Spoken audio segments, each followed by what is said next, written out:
Listen, we've worked our fucking asses off this week. We're on a 4-day weekend here in the UK thanks to the Easter holidays. So while you're watching this, we're probably sat unshowered in our grossest, sweatiest pyjamas, eating last night's pizza, watching Holmes Under the Hammer. Happy Easter, you bunch of pricks. So let's start our news roundup with one of the most striking stories of the week. German Twitch and YouTube streamers received some unfortunate news as the German Broadcast Authority, or Landesmedienanstalt to you and me, has ruled that they will need to acquire a pretty expensive broadcast license to stream content. YouTuber PietSmiet was told he had until the 30th of April to acquire a broadcast license if he wants to continue uploading videos to his channel. The broadcast license can cost anywhere between 1,000 to 10,000 euros depending on factors such as audience size and content. If streamers don't obtain a license, they will effectively be a pirate station and liable for criminal prosecution. Officials from the German Broadcast Authority admit the rules are outdated and broadly aimed at TV and radio, but they are looking to update the definitions to be more encompassing of all broadcasts. So on face value, this looks absolutely insane. 10,000 euros potentially is a huge amount of money. It's not something that a lot of Twitch streamers and YouTubers will be willing or able to pay. But the flip side of this is, to me, having worked in the analog, I guess, media industry as well, you can see the other side of it. So why should radio stations who are effectively doing a very similar job, they're reaching out to their audience, the end result, the product is quite similar.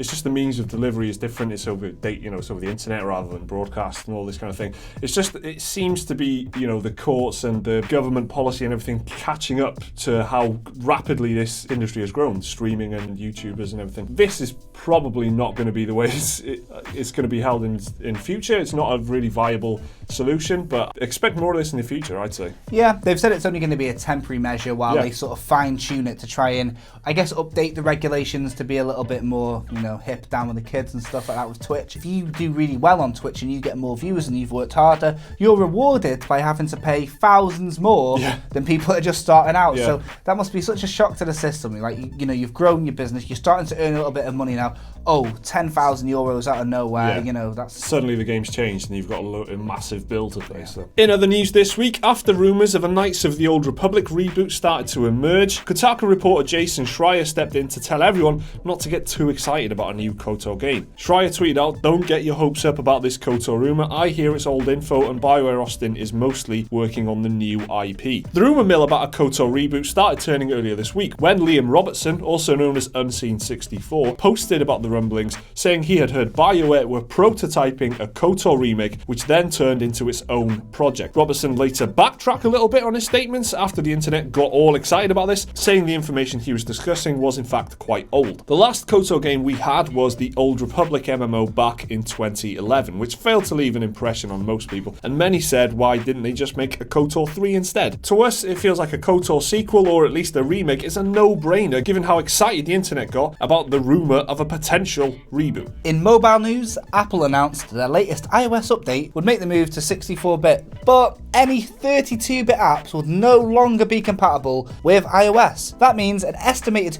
250,000 apps will no longer work once your device is updated. This includes tons of notable games such as Faster Than Light, XCOM, Baldur's Gate, and even Doom. So unless these games are updated, you'll no longer be able to play these apps on your mobile devices. This absolutely sucks. I mean, I've got XCOM on my iPad, for example. I paid £4 or £5 for that, and it was unstable anyway. As an app, it hasn't been updated in ages. And now you can buy that, and it won't even work on your device. I don't know where to lay the blame on this. I don't know if Apple are being a bit too heavy-handed with this by just completely cutting out 32-bit apps, or if it's up to developers to update the games after you release them instead of just kicking them out in the wild and leaving them. Yeah, maybe Apple have let everybody know way ahead of time we're going to be making this change. We're not sure. Yeah, we don't know what's happening behind the scenes. Yeah, so it could be up to them to update. I'm sure it's no surprise to a lot of the bigger apps like Facebook and all that. Obviously, they'll adapt. Older games like Baldur's Gate, it's going to be a tougher thing for the games to get upgraded again to 64-bit, and it could be quite a lot of effort for what's already a 20-year-old game. So I can see why the developers might not want to make such a big commitment to quite old games. In Xbox news this week, Xbox head of marketing Albert Pinello has assured everybody that don't worry, games. Games, Pinello said. Games. Pinello told the Major Nelson podcast this week that there won't be any dilution of quality for games and that each game will play to the strengths of the Scorpio and original models. That's going to be the big thing, Pinello said. Games. Games.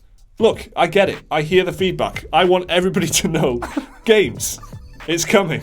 So this is obviously Pinello just responding to the fact that they revealed the specs for the Scorpio, and everybody was like, yeah, great specs, really impressive. Where are the chuffing games? This is his response, and I guess he's trying to say there are games in the works, we just haven't showed them off yet. We're not ready to show them off. Maybe E3 will be the place to do that. So games. You can look forward to 3 titles. Confirmed. At least 3 games on the Xbox Scorpio.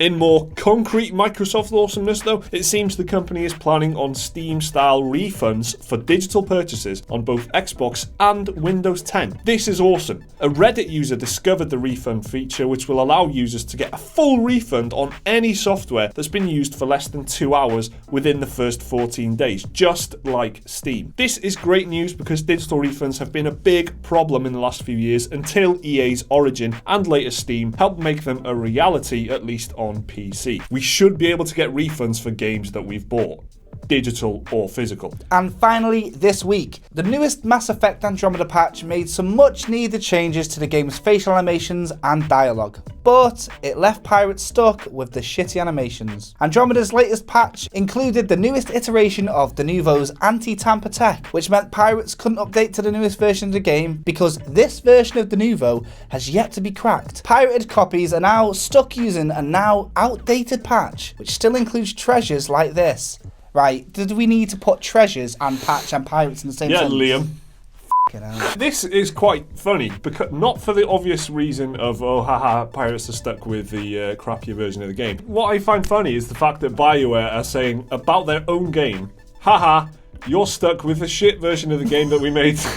It's like a self-burn on BioWare. Yeah, it's like, we made this game. This kind of stuff is quite, I don't know, quite creative, I guess. Pirates are still playing the game, so they're not entirely losing out, but they're kind of getting a lesser experience because they're getting the shittier version of the game. Maybe this version of Denuvo will get cracked eventually. I'm sure. Well, I'm in fact confident it will. About 4 days if it's anything like the rest of the Denuvo cracks. Also, though, is this something that we're going to be seeing in future, where updates come with an updated version of Denuvo on a quite irregular basis? It seems like quite a sensible solution. If you crack one version of it, then 2 weeks later there's an updated version, and if you want the up-to-date version of the game, that also needs to be cracked. That's quite an interesting solution, I think. So that's our weekly news roundup. Did anything catch your eye? Let us know down in the comments below as usual.